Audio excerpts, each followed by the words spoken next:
তুমি যখন কিছু করতে যাও তোমার পিছনে যেন একটা চিন্তা থাকে, আমি আমার কাজটাকে করব আমার মাবুদের জন্য, গোটা পৃথিবীর কারো জন্য না।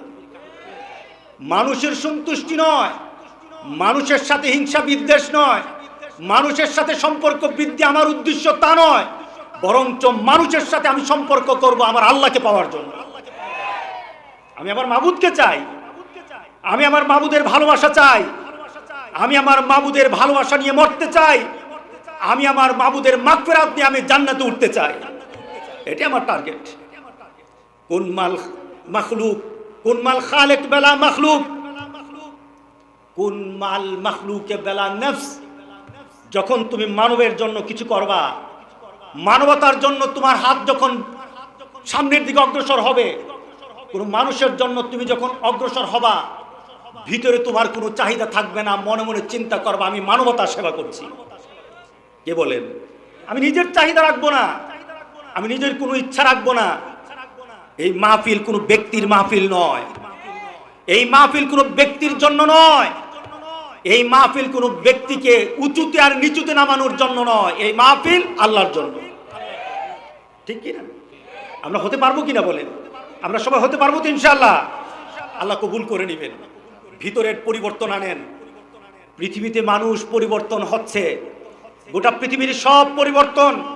যেখানে রাস্তা নেই সেখানে রাস্তা হয়ে গেছে, যেখানে হাঁটার পরিবেশ ছিল না এখানে গাড়ি চলার পরিবেশ হয়ে গেছে, যেখানে মানুষ যেত না সেখানে মানুষ বসবাস করছে, যে ঘরটা ছিল ভাঙা ওই ঘর এখন মাল্টি স্টোরি বিল্ডিং হয়ে গেছে, যেখানে মানুষ চলাফেরা করতো না সেখানে বাজার হয়ে গেছে।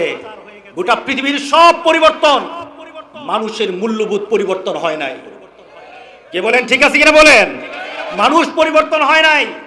এই কোরআন এসেছে তোমার দুনিয়ার বাড়িঘর রাস্তাঘাট বানানোর জন্য না, পৃথিবীতে এই কোরআন এসেছে একটা সুন্দর মানুষ বানানোর জন্য। ওই মানুষের, যে মানুষটা পৃথিবীতে মডেল হয়ে আল্লাহ পাঠিয়েছেন কোরআনের মূর্ত প্রতীক হিসাবে, মুহাম্মদ রাসূলুল্লাহ সাল্লাল্লাহু আলাইহি সাল্লামের মতো পৃথিবীতে মানুষ সৃষ্টির জন্য এই কোরআন এসেছে। ঠিক না? কোরআনের পিছে কোনো উদ্দেশ্য নয়। কোরআনকে দেওয়া হয়েছে কোনো জনপদকে ধনী বানানোর জন্য নয়, বরঞ্চ কোরআন দেওয়া হয়েছে এই পৃথিবীর মধ্যে একটা জান্নাতি পরিবেশ সৃষ্টির জন্য।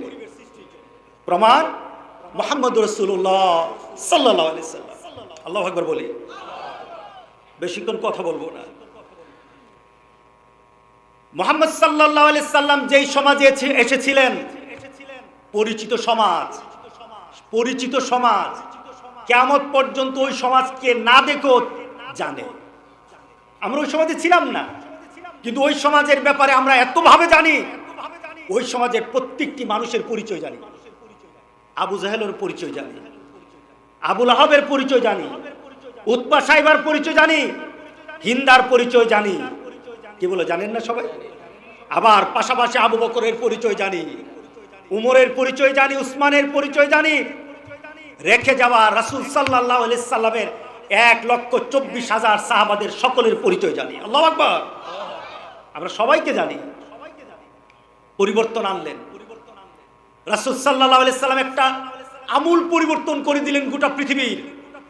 যেখানে ছিল অশান্তি সেখানে শান্তির জন্য মানুষ এমন পরিবেশ সৃষ্টি করলো, এই পৃথিবীর এই পর্যন্ত নয়, কিয়ামত পর্যন্ত সেই শান্তি আর দেখাতে কেউ পারবে না। এমন শান্তির পরিবেশ করে দিল। আল্লাহু আকবার বললেন না? এমন একটা পরিবেশ করে দিল যেই পরিবেশে বিচার ছিল না, ওই পরিবেশে রাসূল সাল্লাল্লাহু আলাইহি সাল্লাম ইনসাফ কায়েম করলেন। এ টু জেড, একেবারে নিম্ন শ্রেণী থেকে উপর পর্যন্ত সবার মাঝে ইনসাফ কায়েম করে রাসূল দেখালেন ইনসাফ কাকে বলে।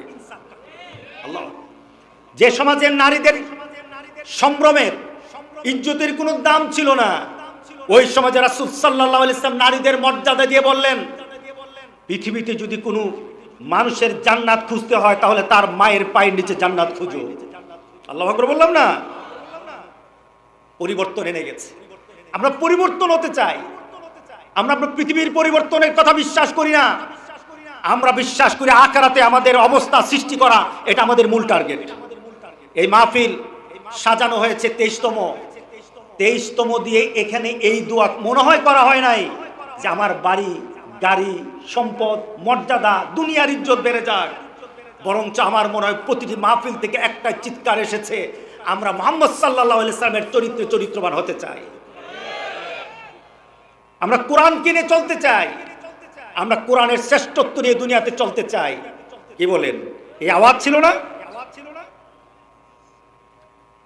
এই আওয়াজ যারাই দিতে পারবে তারাই আখিরাতে মর্যাদা যাবে, তারাই আখিরাতে মর্যাদা পাবে। যারা এটার সাথে তাল মিলাতে পারবে না, দেখা হবে আখিরাতে আমরা কোথায় থাকি আর তোমরা কোথায় থাকো, আমরা কোথায় থাকি তোমরা কোথায় থাকো, সেদিন দেখা হবে। আজকে কোরআন নিয়ে তো একটা কথা বলতে চাই। এই কোরআন কিসের জন্য এসেছে শুনতে রাজি আছেন? আমি কোরআনে একটা আয়াত তেলাওয়াত করেছি, সূরা আনামের 122 নম্বর আয়াত। আল্লাহ সুবহানাহু ওয়া তাআলা বলছেন, আওয়ামান কানা মাইতান ফাআহইয়াইনাহু ওয়াজআলনা লাহু নূরা ইয়ামশি বিহি ফিন-নাস কামান মাসালুহু ফিয-যুলুমাতি লাইসা বিখারিজিম মিনহা কাযালিকা যুয়্যিনা লিল-কাফিরিনা মা কানু ইয়ামালুন। আল্লাহু আকবার বলি।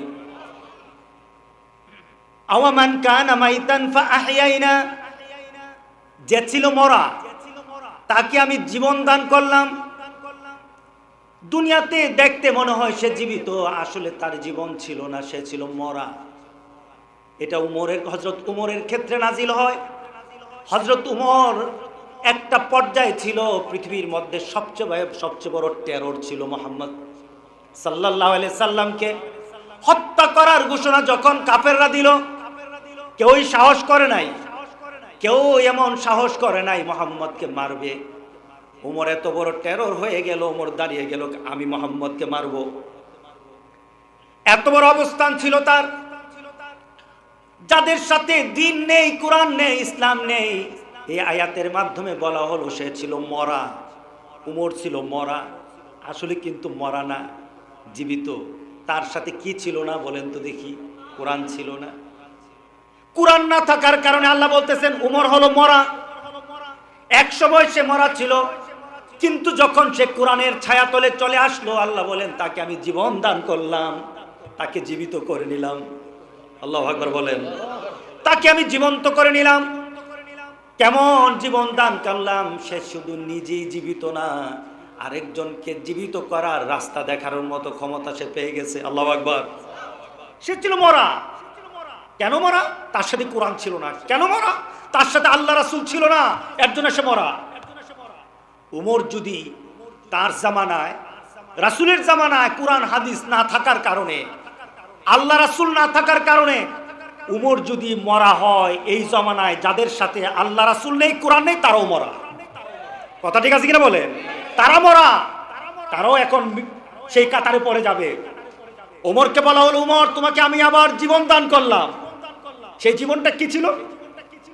ওমর যখন ঘোষণা শুনলো মুহাম্মদ সাল্লাল্লাহু আলাইহি সাল্লামকে মারতে হবে, তাকে শহীদ করতে হবে, মারতে হবে, ওমর বলল আমি রেডি।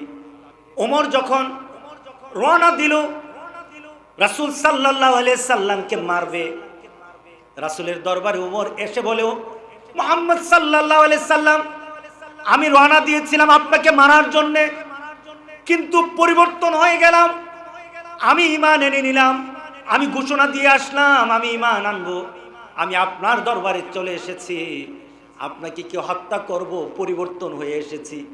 আমার মানসিকতা, আমার ঈমান, আমার আকীদা, আমার চিন্তাধারা আমি পরিবর্তন করে ফেলেছি।